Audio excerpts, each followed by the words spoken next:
Hola, aquí estamos con el capítulo 2, dedicado a Platón, del libro de Grondán, que empieza hablando de la privilegiada situación en la que nos encontramos con respecto a la obra de Platón, del que se han conservado casi todas las obras escritas.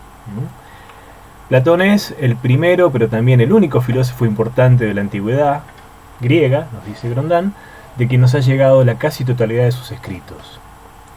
La situación filológica parece, pues, óptima, por lo que atañe al corpus platónico, a fortiori, sobre todo, si se compara con la de todos los demás filósofos griegos, es decir, es un caso privilegiadísimo el de Platón.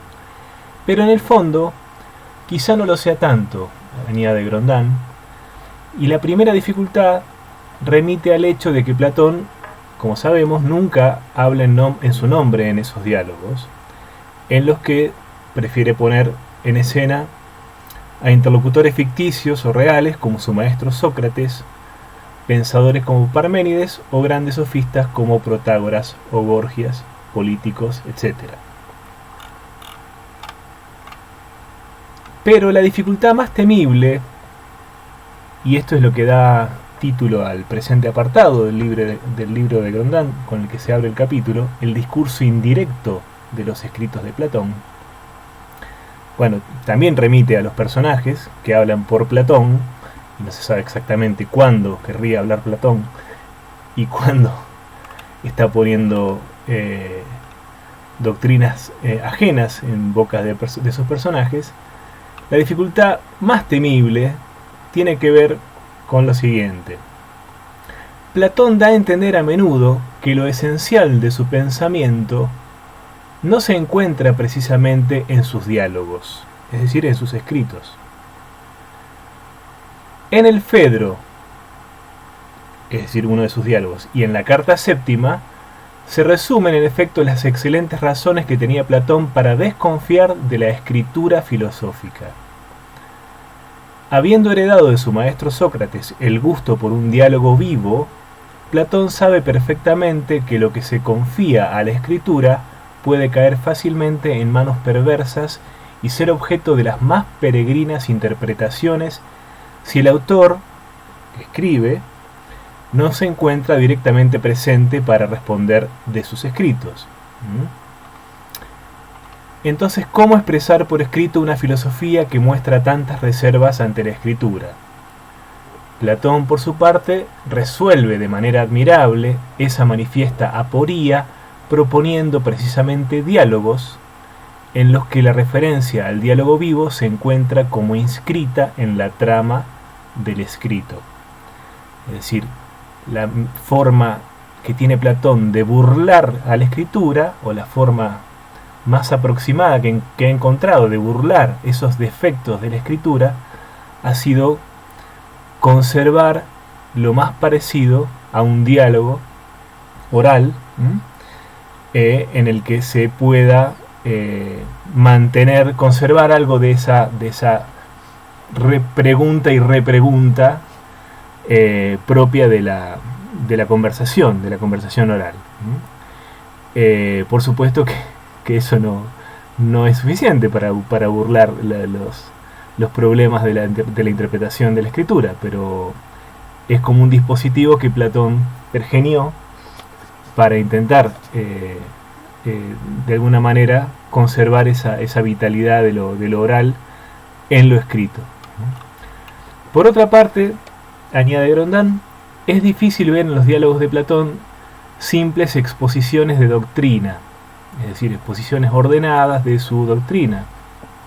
Primero, que él no habla, como ya se dijo, y segundo, que no son exposiciones ordenadas, no lo son nunca, son diálogos que pueden tener un cierto orden expositivo, pero nunca son una clase, una exposición ordenada, doctrinal.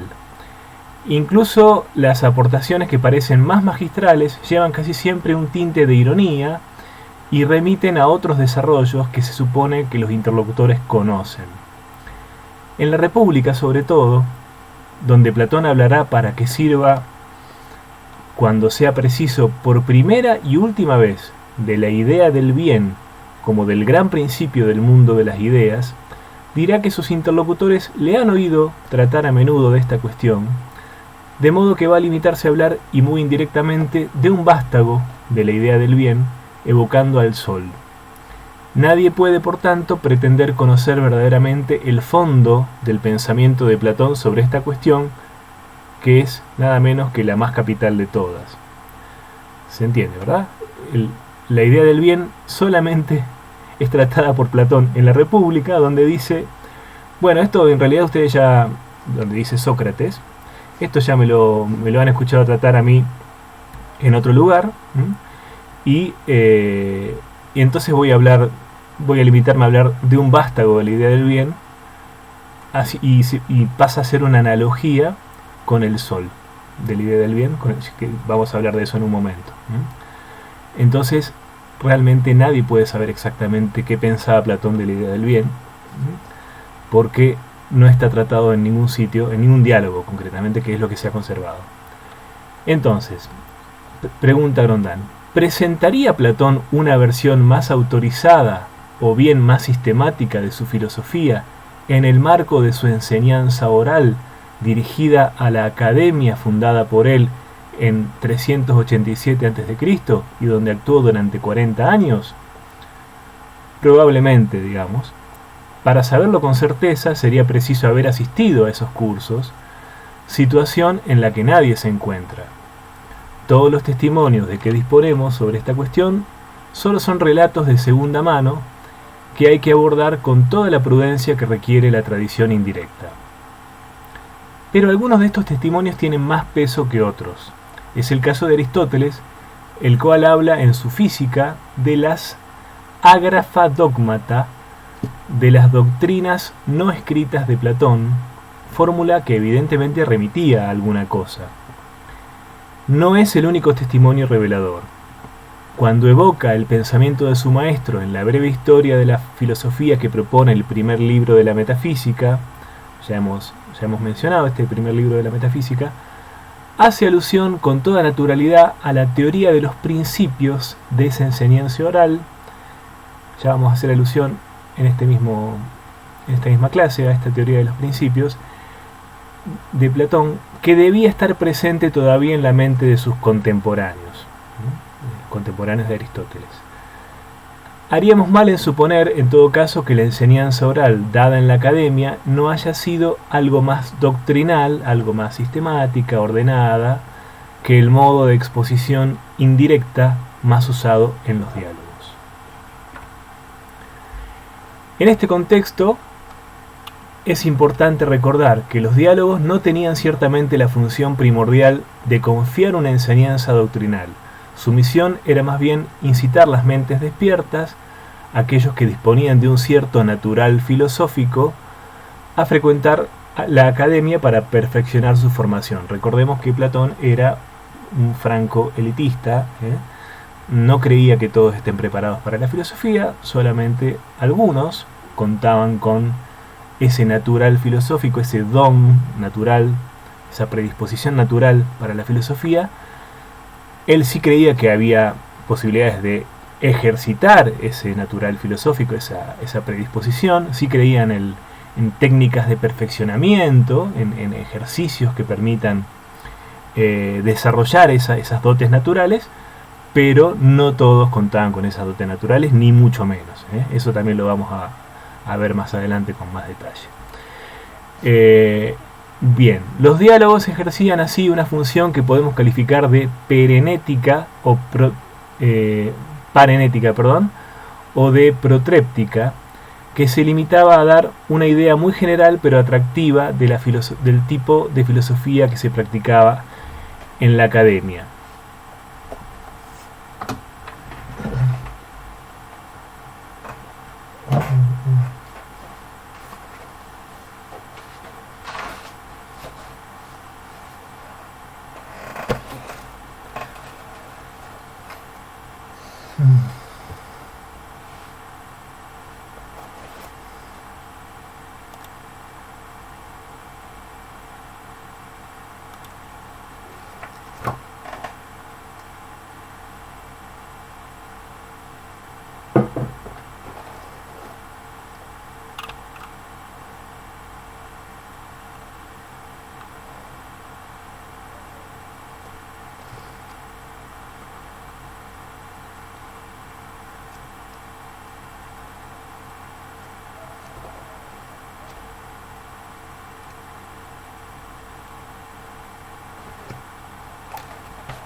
aquí hice una pequeña pausa para agregar.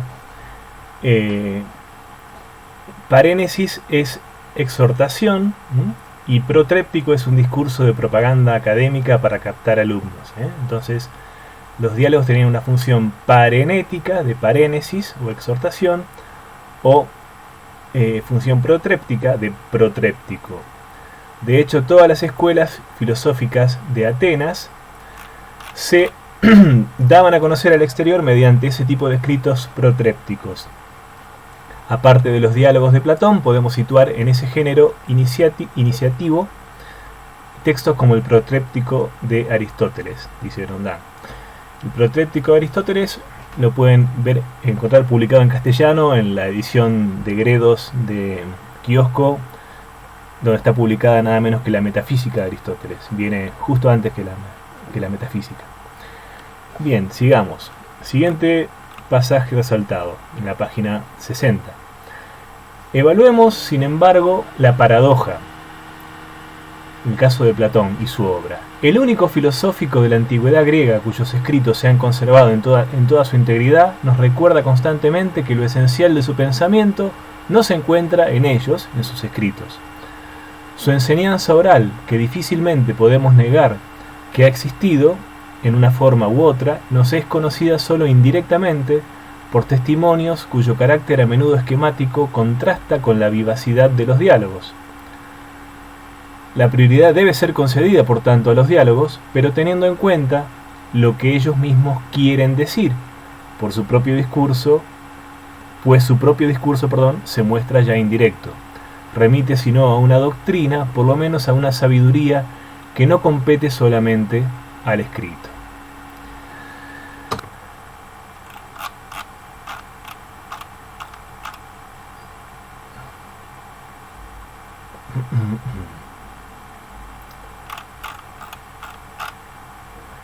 Seguidamente añade Grondin que si el gusto por la vocación dialógica de la filosofía le fue transmitida por su maestro Sócrates, a Platón, su afición al ser le viene de Parménides.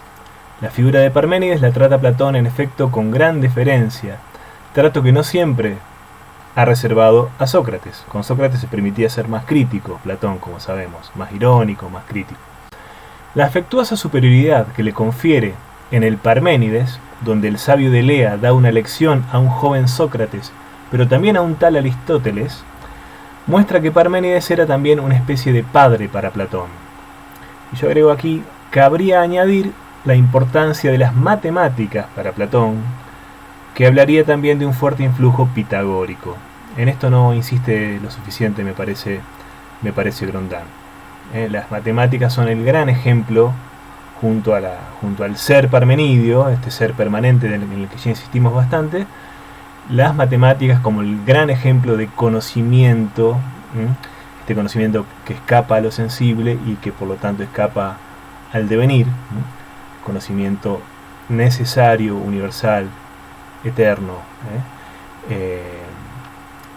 que es el gran modelo de conocimiento para Platón. Bien, el siguiente punto nos habla entonces de la herencia de Parménides. Y empieza citando una cita que va a ser famosa, porque también la utiliza, por ejemplo, Heidegger en el primer parágrafo del Ser y Tiempo. Empieza citando al diálogo El Sofista de Platón, donde Platón habla de un combate entre gigantes en torno al problema del ser, una gigantomaquia perites usías. De hecho, el único autor presocrático que se sintió apasionadamente preocupado por el ser fue Parménides, dice Grondin. Porque si los sofistas se interesaron por la cuestión del ser, fue, como hemos visto, para descalificarlo como tema posible del discurso humano. En realidad es un poco injusto esto con los sofistas, me permito disentir con Grondin, porque, no es que lo descalificaron, simplemente dieron su opinión sobre el ser. Dijeron, por ejemplo, Protágoras, el hombre es la medida de todas las cosas, de las que son en tanto que son, de las que no son en tanto que no son.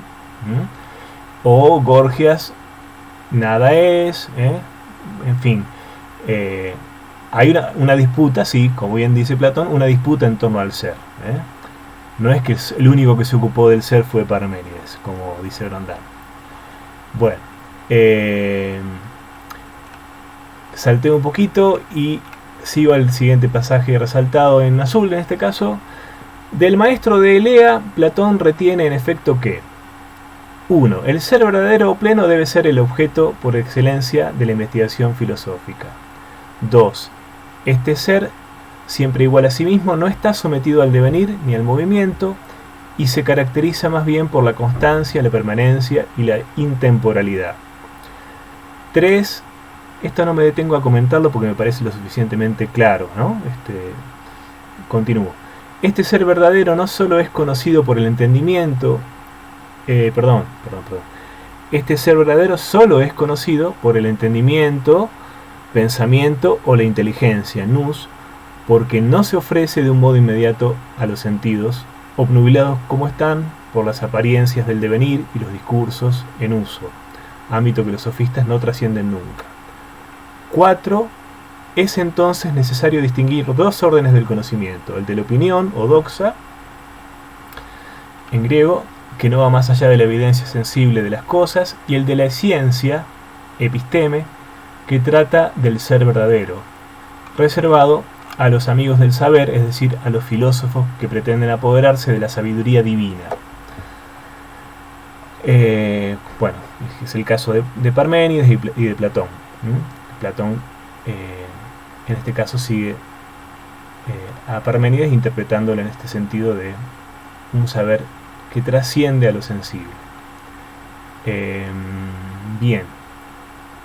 Como en Parménides, el ser de Platón continuará definiéndose por la constancia, la eternidad, la inmutabilidad y la unidad. Para Platón, el ser que siempre es y que permanece idéntico a sí mismo se va a identificar con el ser de la idea. La gran tesis metafísica de Platón se encierra en la afirmación de que el ser es idea. Y acá fíjense que las dos palabras griegas para idea en Platón son eidos, que es la que más utiliza, pero también idea. Idea es una palabra griega y también que se va a conservar en latín. En latín también existe idea. Entonces, no crean que eidos es la única palabra de Platón para idea. El siguiente apartado entonces se va a meter de lleno en tratar de entender y definir qué es la idea para Platón, que sabemos que no tiene nada que ver con lo que nosotros entendemos por idea. Tengo una idea, eso es solamente una idea tuya, etcétera, etcétera. Entonces se titula, en la versión en castellano le han puesto atención a eidos, como traducción de lo que en francés Grondin titula a l'écoute de l'eidos, a la escucha de eidos sería. En fin, no importa mucho, se trata de prestar atención a eidos en lo que tiene de particular en Platón esa categoría. Bien. Para los modernos, entonces, para nosotros, el término idea corresponde vagamente a una representación mental. Y esta concepción de idea como representación de la mente es sin duda alguna lejana progenitura, o descendencia del platonismo. Pero Platón pensaba en algo muy distinto cuando se arriesgaba a hablar de la idea. Para él la idea no tiene nada de subjetivo o de estrictamente mental. Ella es, al contrario, una realidad plena y total que existe por sí misma. Atención acá. Acá no sé por qué motivo, Grondin, por una cuestión no sé si de estilo o retórica o por qué cuernos, permítanme el exabrupto, hace como unas especies de atenuaciones en su discurso y dice, leo: no tiene nada de subjetivo o de estrictamente mental, ella es al contrario una realidad plena y total de la que incluso puede decirse, por las razones que veremos, que existe en algún sentido por sí mismo.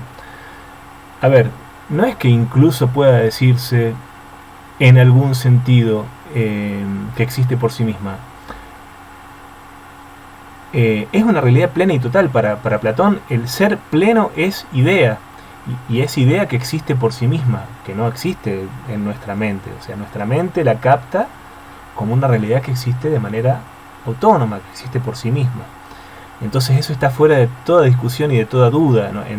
Sobre eso no hay ningún tipo de discusión entre los filólogos, entre los comentaristas, entre los estudiosos de Platón. Entonces, por eso me permito saltear y dejar en blanco todos estos pasajes que incluyen esas ambigüedades de Grondin. En esto sí no voy a ser ambiguo yo, y les pido que compartamos ese criterio. Entonces, repito, la idea no tiene nada de subjetivo, nada de estrictamente mental. Ella es, al contrario, una realidad plena y total. Es el ser pleno para Platón, que existe por sí misma. Es decir, la idea para Platón justamente no es conocimiento, es ser pleno, ser inteligible. No es ser sensible, sino que es ser inteligible. No es ser que esté en nuestra mente, sino que es ser que es captado por nuestra mente. Bueno, me calmo, me tranquilizo y continúo. De modo que la idea del bien o de la belleza, por ejemplo, existe de manera autónoma, y en esa idea pensamos, mejor, esa idea es lo que percibimos o captamos cuando vemos cosas buenas o bellas. Esas cosas buenas o bellas, cosas sensibles, buenas o bellas, son lo que son porque participan, como sabemos, este participar de, que es propio de un lenguaje propio de cuando hablamos de Platón, casi que no existe, no utilizamos nunca el verbo participar con esa preposición de, sino cuando hablamos de Platón. Las cosas entonces sensibles, bellas o buenas son lo que son porque participan de la idea del bien o de la belleza, ideas del bien o de la belleza que pueden ser pensadas o vistas en sí mismas. Pueden ser pensadas o vistas en sí mismas con la inteligencia o nous, digo. No pueden ser vistas en sí mismas de otra forma que no sea con la inteligencia.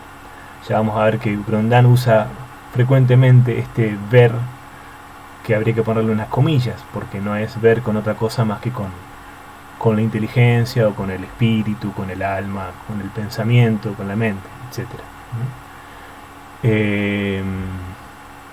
Bueno, sigamos. El concepto de idea se nos ha hecho tan familiar, dice Grondin, que olvidamos la hazaña que representó su creación por parte de Platón. El término abstracto de idea no existía antes de Platón. En el griego usual, el término eidos solo designaba la forma o el aspecto exterior de algo. La forma de una urna, por ejemplo, es su eidos, su aspecto, su configuración, su figura. Y el vocablo eidos es etimológicamente pariente del verbo ver en griego. Es decir, el aspecto, la forma exterior de algo es su eidos. El eidos de una cosa es la forma general que posee y que nos permite reconocerla como esto o como aquello. Antes de Platón, el término eidos tenía un sentido totalmente concreto y extremadamente visualizable. Por esto, muchos intérpretes y traductores de Platón prefieren traducirlo directamente como forma o como forma inteligible, para evitar las connotaciones mentalistas, abstractas y ciertamente subjetivas del término idea. Y esta traducción tiene verdaderas ventajas, dice Grondin, la mayor de las cuales es sin duda que nos ayuda a captar mejor el origen de la teoría aristotélica de la forma. Y esto es muy importante porque, bueno, de hecho en inglés, por ejemplo, Platón, cuando uno lee Platón, en vez de idea se lee form, se lee formas, no idea. Vamos a ver la nota 5 esta. La relación entre entre la teoría aristotélica de la forma, decíamos, y la teoría y las ideas de Platón. Relación que no se percibe demasiado si nos empeñamos en hacer de Platón el teórico de las ideas abstractas y de Aristóteles el pensador de la forma encarnada, es decir, en oponer como pensadores opuestos, contrarios a Aristóteles y a Platón. De hecho, en ambos casos se trata de la misma palabra, la misma categoría, eidos. Y Aristóteles, agrego yo, ya lo vamos a ver, utilizará tanto eidos como morfé para referirse a lo que nosotros entendemos como forma en Aristóteles. Sustancia como compuesto de forma y materia. Bueno, forma, para referirse a la forma, él utiliza tanto eidos como morfé. Bien.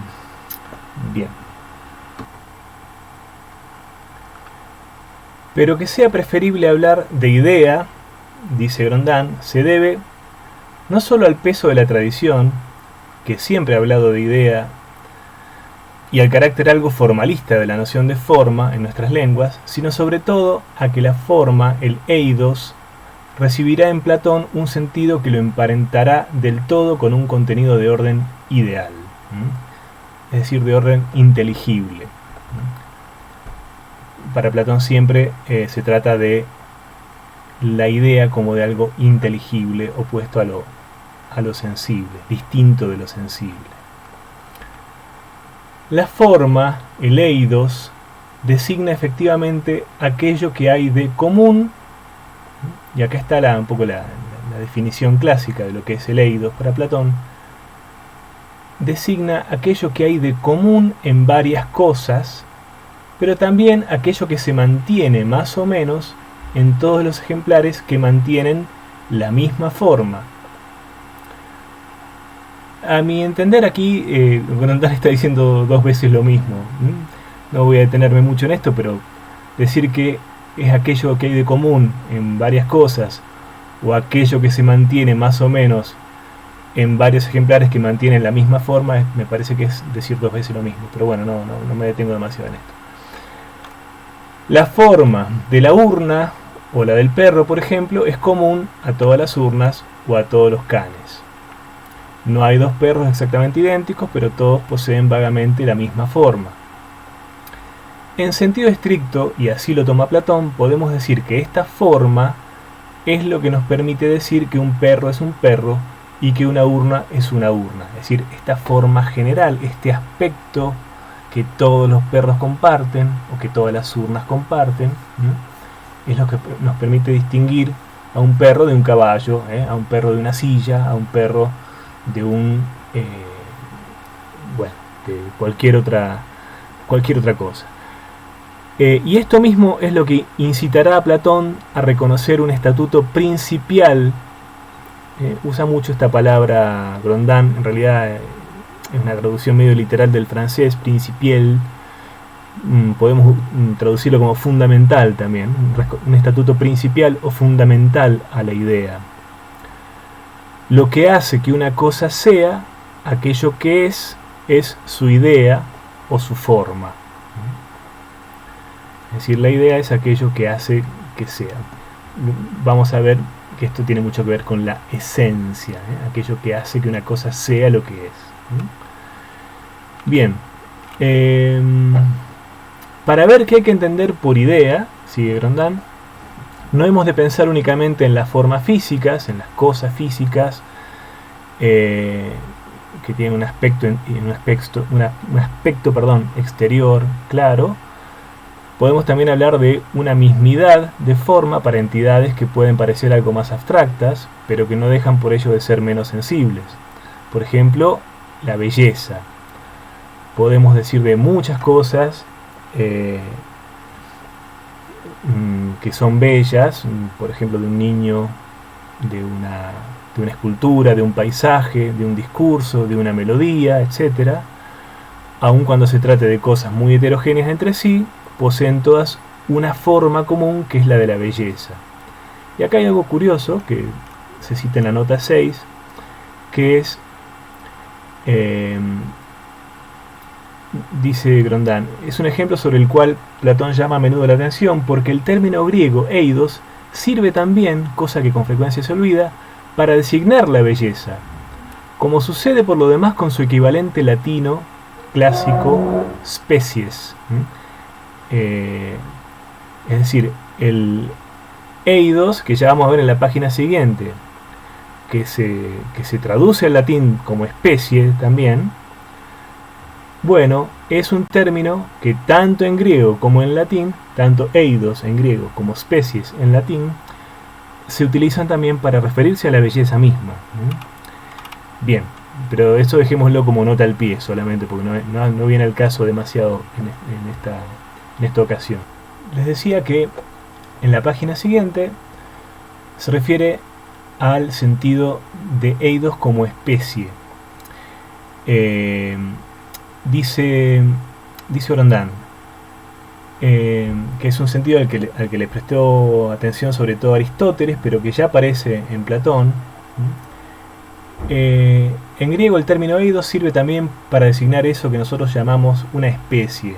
En latín, especie será además la traducción más frecuente del término eidos. Gracias a los análisis de Aristóteles, la especie se convirtió en un término clasificatorio que sirve para reunir los seres de un mismo género que participan de una característica común, una diferencia literalmente específica, es decir, que hace a la especie. Bueno, dicho sea de paso, las definiciones que utiliza Aristóteles son definiciones que consisten en brindar justamente la característica específica dentro de un género. Por ejemplo, el eidos humano es así esta especie del género animal que posee la diferencia específica de la racionalidad, que define, según Aristóteles, lo que somos. Es decir, el ser humano, entre otras definiciones que da Aristóteles de ser humano, se define como animal racional. Género animal, especie dentro del género animal, especie racional. Especie animal racional. Bien. La definición se hará, pues, indicando la diferencia que caracteriza propiamente a un eidos. Este define así el ser de las cosas. De manera que si queremos saber lo que es una cosa, se responde indicando su eidos. El eidos asume por consiguiente, de una forma muy literal, el ser de una cosa, es decir, lo que es. Podemos también decir que el eidos es el que es, que con acento, que es el tiesti de una cosa, lo que esta cosa es. Es decir, el tiesti va a ser lo que en latín se llame la essentia o la quiditas. Quiditas viene de quid, el que es también. Quid es el que con acento también. Entonces, estamos ante la esencia de algo. Esta es la fórmula que los latinos, dice Grondán, que los latinos tradujeron con el término esencia. Sabemos lo que es una cosa cuando sabemos y vemos su eidos, que muestra lo que ella es, su tiesti, su qué es. La especie posee también más realidad, para Platón, o ser, que los individuos que forman parte de ello. Está clarísimo que para Platón las ideas, el eidos, las ideas son mucho más reales que las cosas sensibles. Las cosas sensibles tienen un ser de segunda categoría, una realidad de segunda, digámoslo así, una realidad menos plena que la realidad de las ideas, que es eterna, perfecta, imperecedera y absolutamente, bueno, sí, repitámoslo una vez más, plena. El eidos tiene así algo de permanente que se mantiene en toda la diversidad de sus manifestaciones sin confundirse con ninguna de ellas. Manifestaciones se refiere a las cosas sensibles que participan o que son copias de las ideas, ¿no? Esta mismidad del eidos solo se puede captar con el espíritu, pero gana con ello un ser estable y permanente, mucho más permanente valga la redundancia, ¿verdad?, que los individuos que participan del eidos.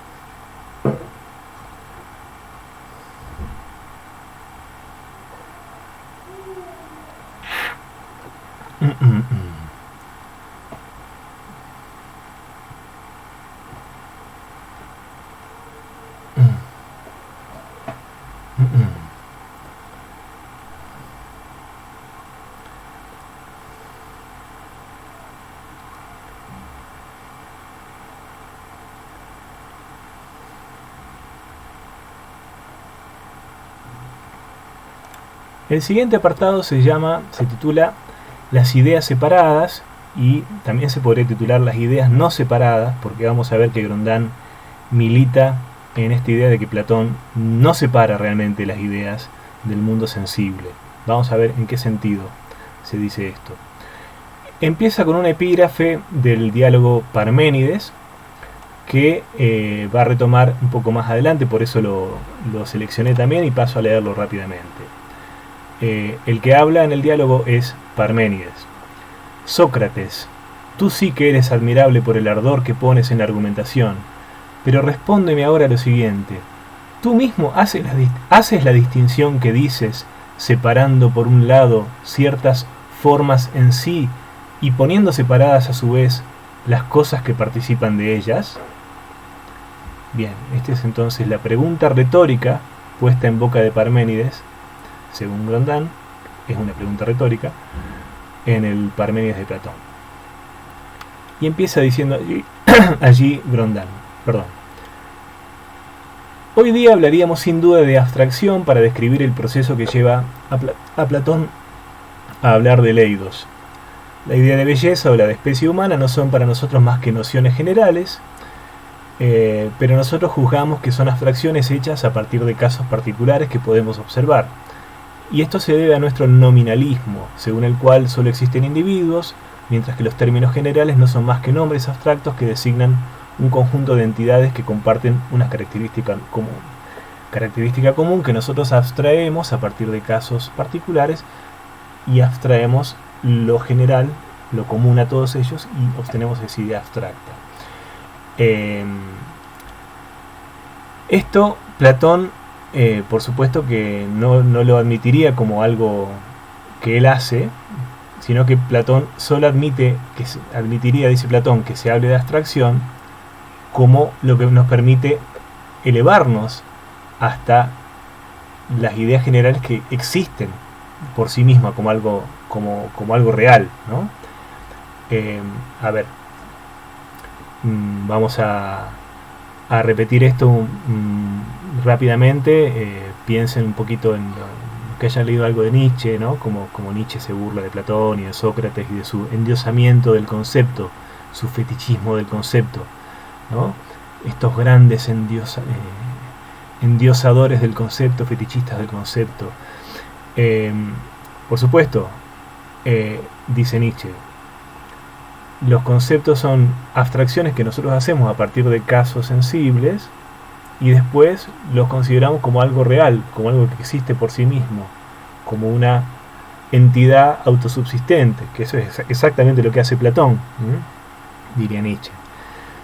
Bueno, Platón en este caso, nos dice Grondin,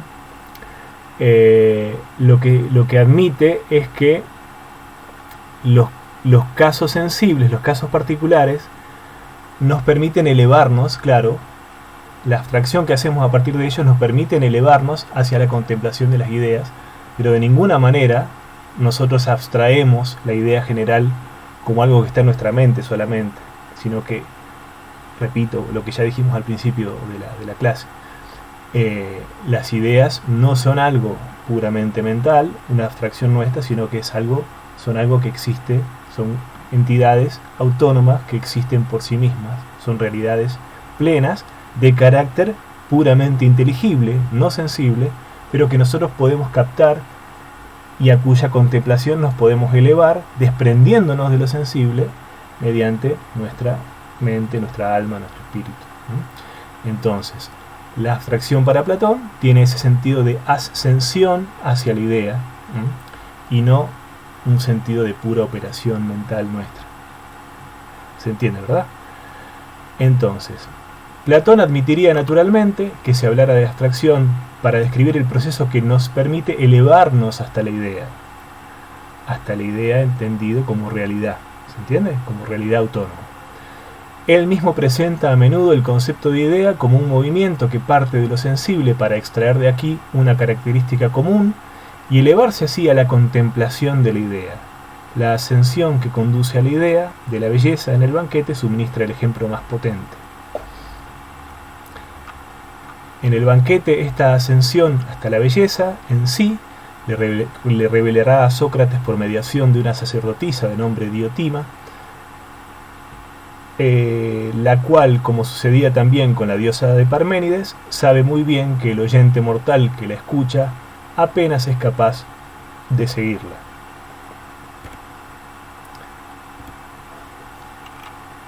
Sigo en la página siguiente, página 67. Porque lo que Platón nos pide pensar y ver en el banquete y en otras partes es la belleza en sí, la idea de belleza, la belleza vista independientemente de sus ocurrencias particulares. Platón nos invita aquí a realizar un esfuerzo suplementario, esto es, a hacer abstracción de la manifestación concreta en sí misma de cualquier cosa bella particular y a pensar lo bello en sí, o la idea de lo bello que permanece siempre la misma, que es eterna, inmutable.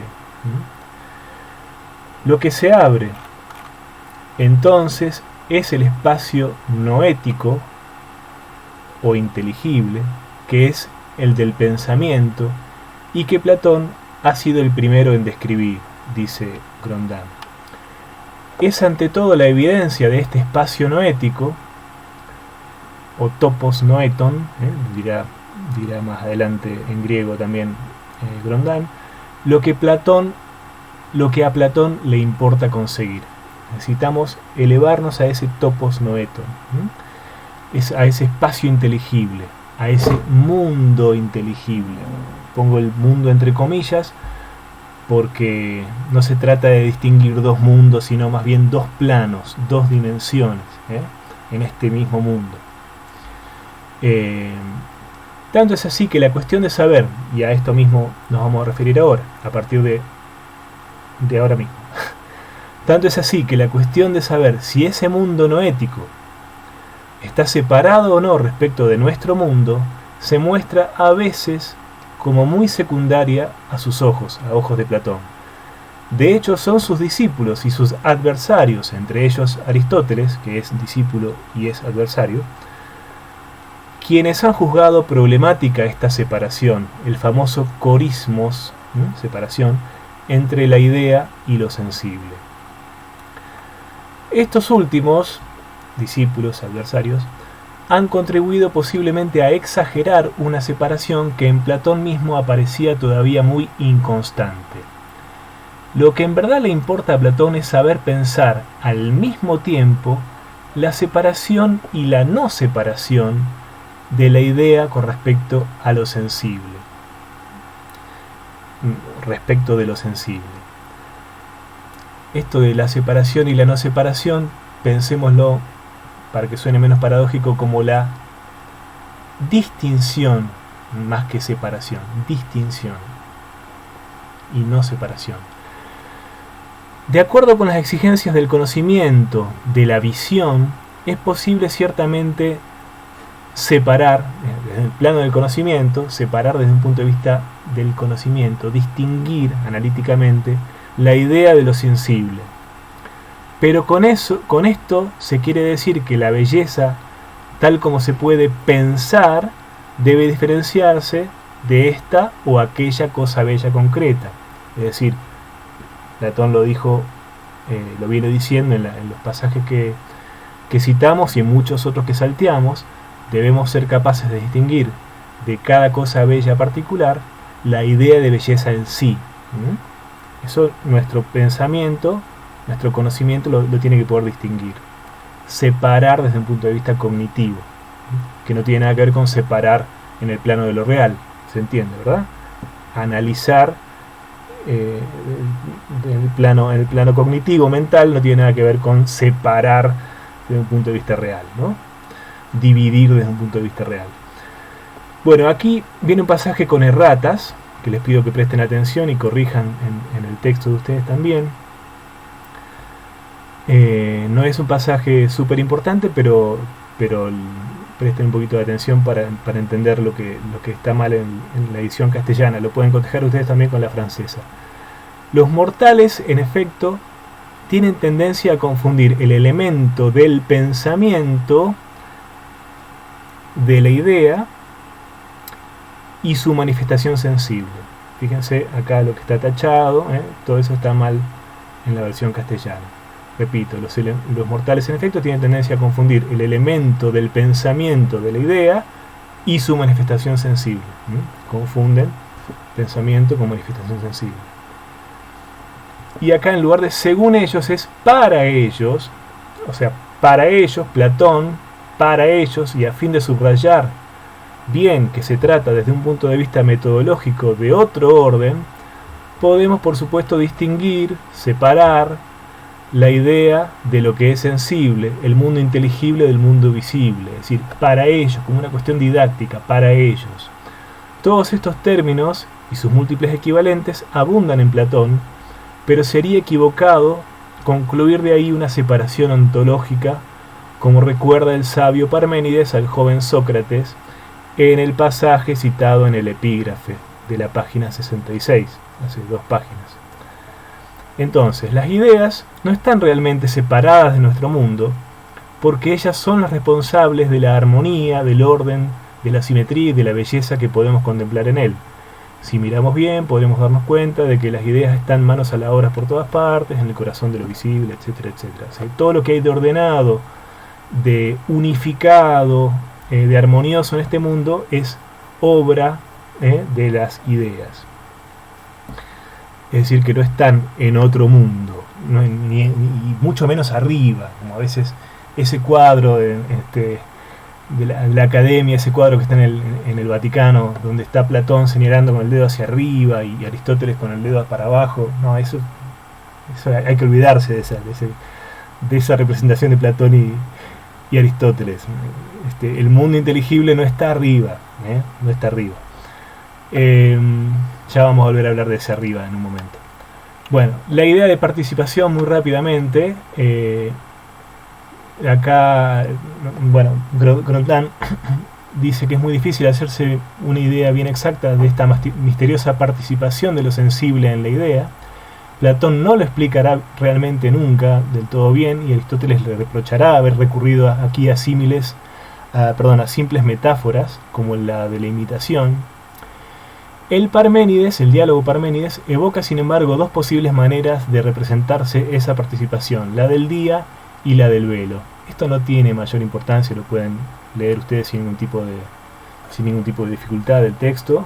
El día, la luz del día, que es una e ilumina muchas cosas, o el velo, que es uno también y cubre muchas cosas. La del velo tendría un poquito más de problemas, como bien dice Grondin, porque el velo es menos homogéneo que la luz. Bien. Platón, hablando de Leidos, quería ante todo llamar la atención sobre una regularidad o un orden, algo común, una regularidad, un orden que se traslucía en lo sensible, aunque sin reducirse a lo sensible. Ciertamente Platón no pensaba en las leyes de la naturaleza newtoniana, pero tampoco pensaba seguramente en entidades que flotaran por un mundo totalmente separado del nuestro, el mundo que ha caricaturizado Aristóteles al ver en ello una inútil duplicación de nuestro universo. El mismo Parménides de Platón, el mismo diálogo Parménides de Platón, ya se prevenía contra las caricaturas de su propio pensamiento que le lanzó que le lanzaría Aristóteles más tarde. Es decir, esta duplicación inútil del universo, de estos dos mundos, uno inteligible y uno sensible, y es algo muy distinto a lo que Platón intentaba que se entendiera, dice Grondin, a saber, hay una idea, las ideas llenan todo lo real, ¿no? Pero cuando hablamos de ideas, nos obstinamos, sin embargo, cuando hablamos de Platón y de las ideas, siempre nos obstinamos en ver en ellas otro mundo, una duplicación, un mundo, un segundo mundo. Y esta torpeza es de tal índole, dice Grondin, que se comprende también por qué Platón prefirió insistir alguna vez en la idea de separación. Y el mismo Platón muchas veces habló de los dos mundos.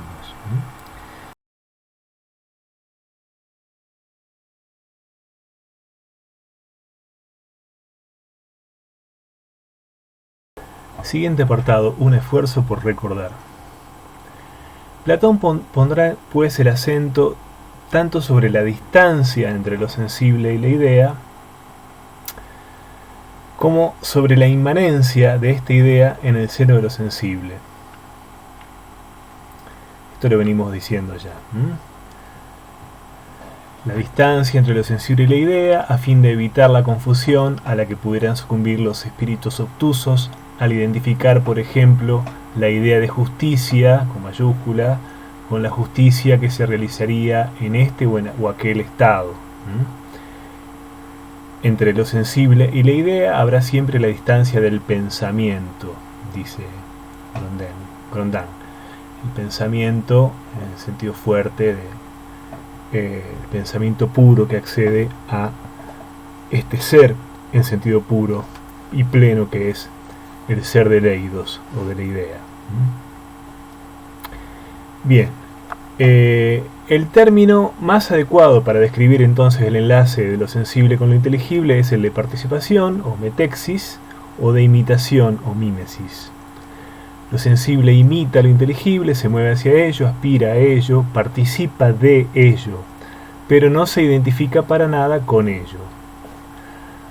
¿Hay que hablar aquí forzosamente de un corismos, de una separación fatal entre lo inteligible y lo sensible? Insiste aquí Grondin con esto. Platón no lo rechaza siempre, según hemos visto, pero lo hace menos para marcar una separación que para indicar una diferencia, una distinción, en el sentido de distinguirlos, la misma que constituye la naturaleza del pensamiento. Distinguir entre lo sensible y el pensamiento.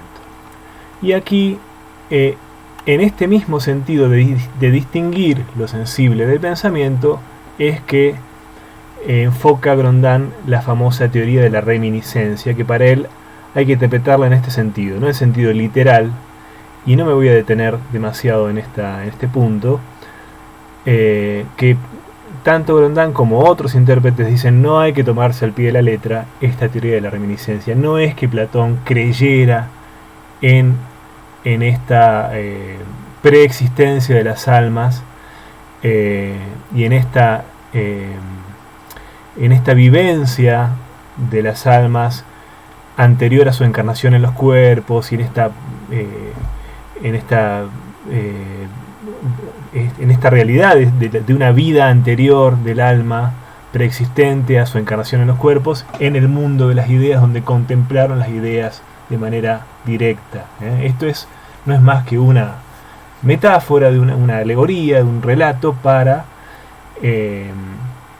hacernos, esto que está como acá señala Grondin, Platón recurre a esta imagen de la reminiscencia, sobre todo en el Menón, en el Fedón y en el Fedro, pero aflora también en el Banquete.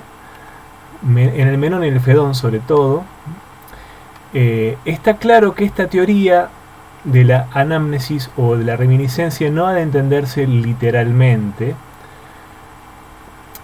Lo que pretende es recordarnos hasta qué punto es difícil pensar dentro de un cuerpo, cómo el alma dentro del cuerpo le resulta muy difícil desembarazarse de la información sensible y pensar las ideas en estado puro, ¿no?